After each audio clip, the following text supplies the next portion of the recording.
नमस्कार दोस्तों, मैं हूं मनीष खत्री और आधारशिला के ऑनलाइन प्लेटफॉर्म पर आप सबका फिर से स्वागत करता हूं। आज का हमारा टॉपिक है कोरिलेशन। जी हां, सहसंबंध। परीक्षाओं के अंदर सहसंबंध का एक ना एक सवाल जरूर पूछा जाता है।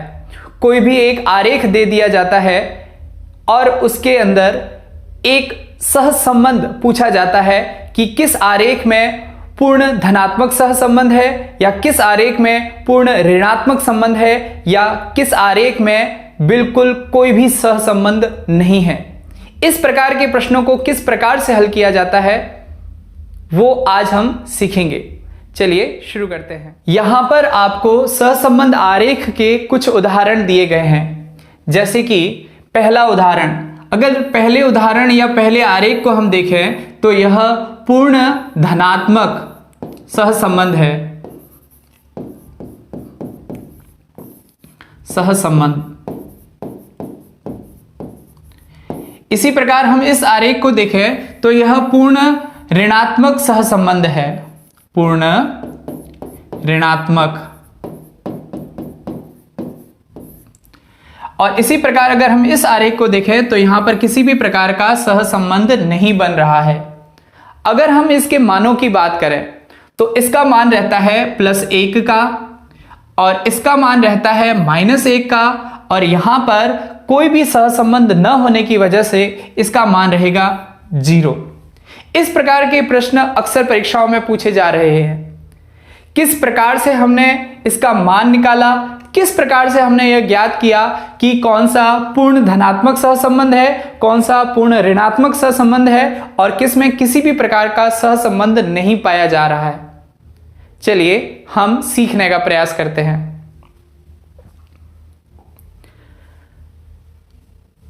जब दो चरों में समान रूप से वृद्धि होती है तो वह धनात्मक सहसंबंध कहलाता है। अब यह जो वृद्धि है यह जरूरी नहीं कि धनात्मक हो, यह वृद्धि ऋणात्मक भी हो सकती है।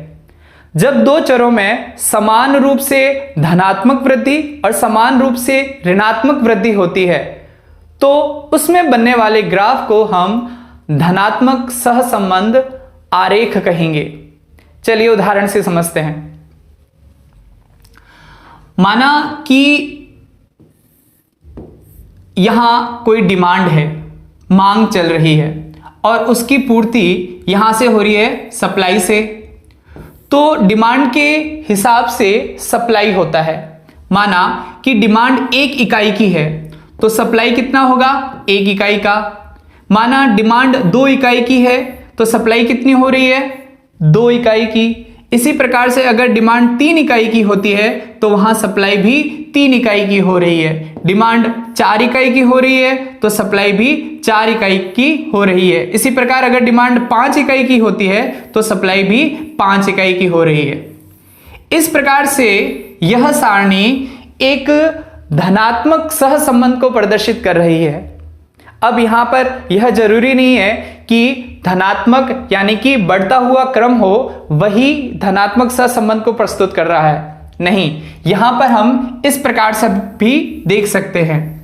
माना कि यहां पर डिमांड है और यहां सप्लाई है। यहां पर डिमांड 5 इकाई की हो रही है तो सप्लाई भी 5 इकाई की हो रही है। यहां डिमांड 4 की, यहां डिमांड 3 की, यहां 2 की और यहां 1 की, और सप्लाई भी उसके अकॉर्डिंग गिर रही है। 4 इकाई डिमांड होने पर सप्लाई भी 4 और 3 इकाई डिमांड होने पर सप्लाई भी 3 और 2 इकाई होने पर सप्लाई भी 2 और 1 इकाई डिमांड होने पर सप्लाई भी 1 इकाई की हो रही है। तो ये दोनों ही पूर्ण धनात्मक सहसंबंध कहलाएंगे। अगर इसके आरेख को हम देखें तो किस प्रकार से बनेगा, चलिए देखते हैं।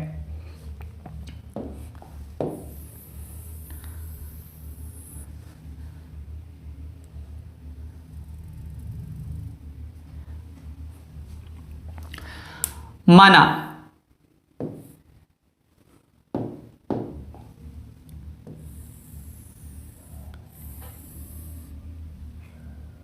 यहां हमने x अक्ष और यहां पर y अक्ष लिया। यहां पर हमने माना डिमांड को और यहां पर हमने माना सप्लाई को। एक तरफ डिमांड प्रेजेंट कर रहा है और दूसरी तरफ सप्लाई। अगर डिमांड को हम बांटे तो 1 इकाई, 2 इकाई, 3 इकाई, 4 इकाई और 5 इकाई। इसी प्रकार सप्लाई की बात करें 1 इकाई, 2 इकाई, 3 इकाई, 4 इकाई और 5 इकाई। अब अगर हम ग्राफ को समझें तो यहां पर जहां डिमांड 1 की है तो सप्लाई कितने का हो रहा है? 1 का, यानी कि यहां पॉइंट बनेगा। यहां डिमांड 2 की है, सप्लाई कितनी हो रही है? 2 की, तो यहां पर 2 और 2 यहां पॉइंट बनेगा। इसी प्रकार 3 में यहां पॉइंट बनेगा और 4 में यहां और 5 में यहां पॉइंट बनेगा। इस प्रकार से अगर इस रेखा को हम मिलाते हैं तो ये जो आरेख प्राप्त हो रहा है इसे हम धनात्मक आरेख कहेंगे, यानी कि पूर्ण धनात्मक सहसंबंध। अगर इस प्रकार का आरेख आपके सामने जब भी आए तो इसे हमेशा हम पूर्ण धनात्मक आरेख कहेंगे। अब जरूरी नहीं कि ये केवल इसी सारणी से बना हुआ है, अगर इसी सारणी को भी हम यूज करें तो यही आरेख बनेगा। जैसे आप देख सकते हैं कि डिमांड 5 है और सप्लाई 5 है, तो डिमांड 5 और सप्लाई 5 होने पर यहां पॉइंट बनेगा। इसी प्रकार डिमांड 4 और सप्लाई 4 होने पर यहां पर पॉइंट बनेगा। इसी प्रकार 3 और 3 होने पर यहां पॉइंट बनेगा, 2 और 2 होने पर यहां और 1 होने पर यहां। एक ही ग्राफ दोनों में बन रहा है और इसका मान हमेशा +1 होता है। इस चीज का हमें ध्यान रखना है। वापस समझते हैं कि जब भी दो चरों में बढ़ते हुए क्रम के अंदर दोनों चर समान रूप से बढ़ रहे हैं या दोनों चर समान रूप से घट रहे हैं तो उस समय बनने वाला रेखा चित्र है जो पूर्ण धनात्मक सहसंबंध कहलाएगा और उसका ग्राफ होता है इस तरीके का और उसको हम प्रेजेंट करते हैं +1 से। अब हम देखते हैं कि जो बिंदु है उनका क्या उपयोग होता है। जैसे यहां पर ये जो बिंदु है एक ही लाइन में है, यानी कि एक ही रेखा के अंदर है, इसलिए इस रेखा चित्र या इस रेखा आरेख को हम पूर्ण यानी कि परफेक्ट धनात्मक सहसंबंध कहेंगे। पूर्ण धनात्मक सहसंबंध। मगर अगर ये बिंदु एक रेखा में न हो और थोड़े से इधर उधर बिखरे हुए हो तो यहां पर हम देखते हैं कि ये इनका जो वे है वो वैसे ही पॉजिटिव ग्राफ की तरह ही है, यानी कि पॉजिटिव आरेख की तरह ही है, मगर ये पूर्ण रूपेण पॉजिटिव नहीं बना रहा है या पूर्ण रूपेण ये सकारात्मक नहीं बना रहा है। तो अगर हम इसको देखेंगे कि इनका जो वे है वो धनात्मक आरेख की तरफ है मगर ये पूर्ण नहीं है, तो ऐसे आरेख को हम केवल धनात्मक सहसंबंध कहेंगे। यह एक धनात्मक सहसंबंध है। इसी तरीके से ऋणात्मक सहसंबंध या पूर्ण ऋणात्मक सहसंबंध किसे कहते हैं हम समझने की कोशिश करते हैं।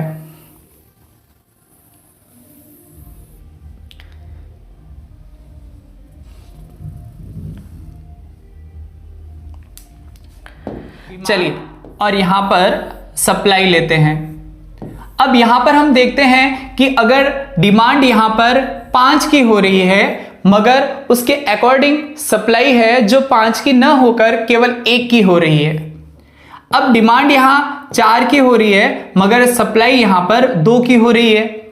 यहां पर डिमांड 3 की है और यहां पर सप्लाई भी 3 की हो रही है। यहां डिमांड 2 की है और यहां पर सप्लाई 4 की हो रही है। यहां डिमांड 1 इकाई की है और यहां जो सप्लाई है वो 5 की हो रही है। यहां पर किसी भी प्रकार का धनात्मक संबंध नहीं बैठ रहा है क्योंकि हमने जो परिभाषा पढ़ी थी उसके अंदर दो चरों के अंदर समान रूप से वृद्धि होनी चाहिए, चाहे वो धनात्मक हो चाहे वह ऋणात्मक हो। मगर यहां पर समान रूप से वृद्धि न होकर यहां पर असमान वृद्धि हो रही है। यहाँ हम देख सकते हैं कि डिमांड 5 की है, सप्लाई 1 की, और इसी प्रकार 5 से लेकर 1 तक डिमांड चल रही है और यहाँ पर सप्लाई है जो उल्टे 1 से लेकर 5 तक चल रही है। अब अगर इसके ग्राफ की बात करें तो वह कैसा बनेगा, देखते हैं हम।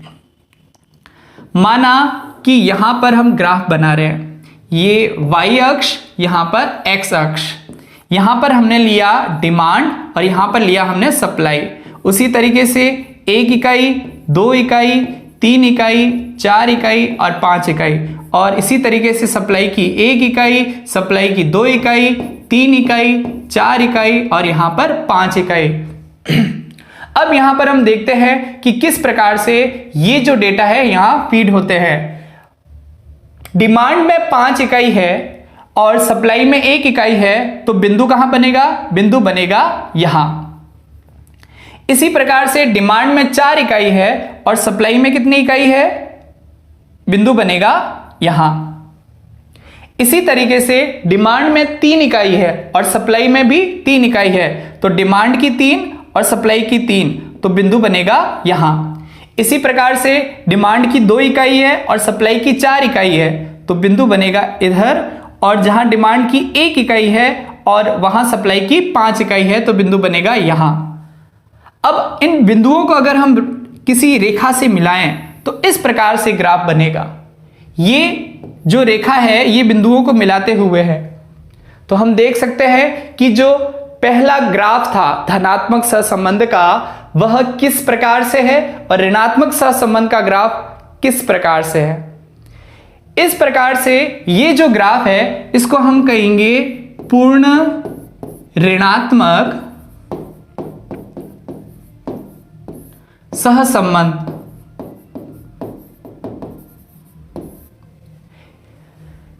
वह पूर्ण धनात्मक सहसंबंध, यह पूर्ण ऋणात्मक सहसंबंध। ऐसा अगर आरेख परीक्षा में पूछा जाता है कि यह किस प्रकार का आरेख है, तो इसे हम कहेंगे पूर्ण ऋणात्मक सहसंबंध आरेख। और इसका मान कितना होता है, इसका मान होता है -1। इसका कितना होता है, इसका +1 और इसका -1। अब सारे बिंदुओं को मिलाते हुए ये रेखा है, इस वजह से इसे हम पूर्ण ऋणात्मक आरेख कह रहे हैं। अगर ये सारे जो बिंदु है यह एक रेखा पर न होकर थोड़े से अस्त व्यस्त होते, मगर इनका जो वे है वो ऋणात्मक तरीके से ही होता, तो हम इसको पूर्ण न लगाकर केवल ऋणात्मक सहसंबंध कहते।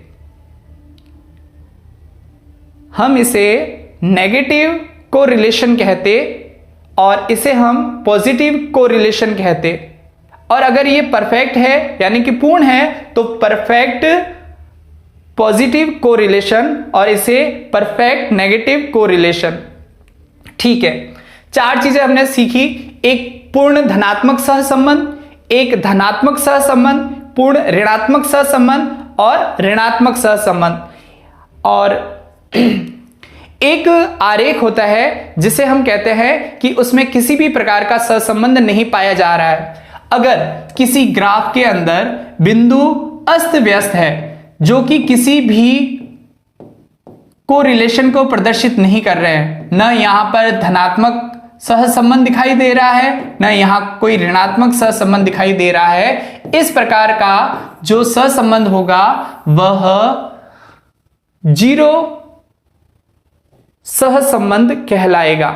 इसका मान भी 0 होगा, यानी कि किसी प्रकार का सहसंबंध यहां पर नहीं है। आइए उन चित्रों को हम वापस देखते हैं। आप देख सकते हैं यहां पर अगर हम डिमांड की बात करें तो यहां हो जाएगा D और यहां पर हो जाएगा S।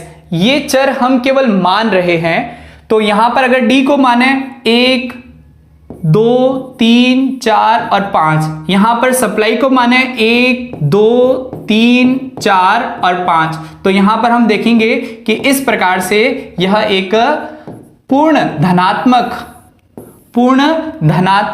सहसंबंध को प्रदर्शित कर रहा है।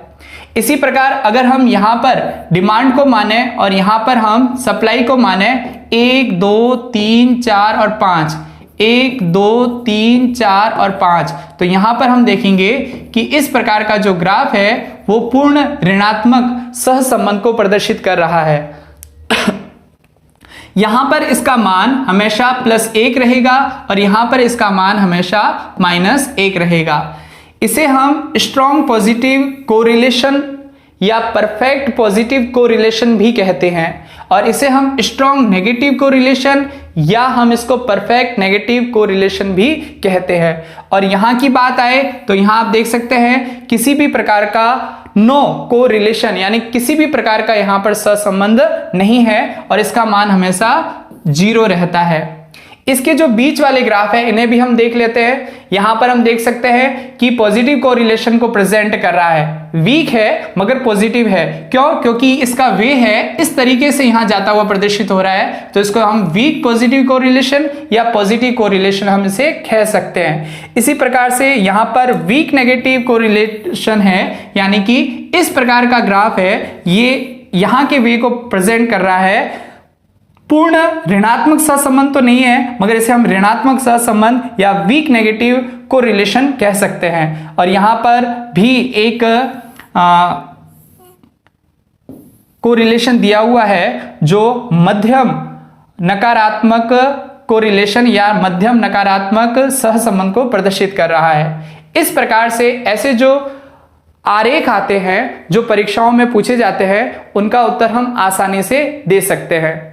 यहां पर एक बात और, ये जो संख्याएं हैं +1, -1 या 0, ये किस प्रकार से आती है तो इसकी भी एक टेबल है, इसे हम देखते हैं।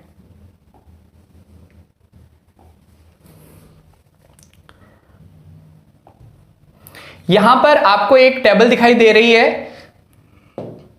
इस टेबल के अंदर डिग्री ऑफ कोरिलेशन आपको दिखाई दे रहा है। यहां पर डिग्री दी हुई है जो कि परफेक्ट, हाई, मॉडरेट, लो और 0, और यहां पर आपको पॉजिटिव और नेगेटिव कोरिलेशन के बारे में बताया हुआ है। समझिए इसे।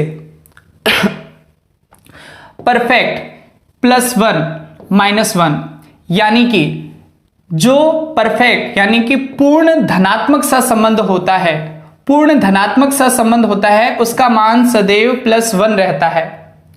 और पूर्ण ऋणात्मक सहसंबंध होता है तो उसका मान हमेशा -1 रहता है।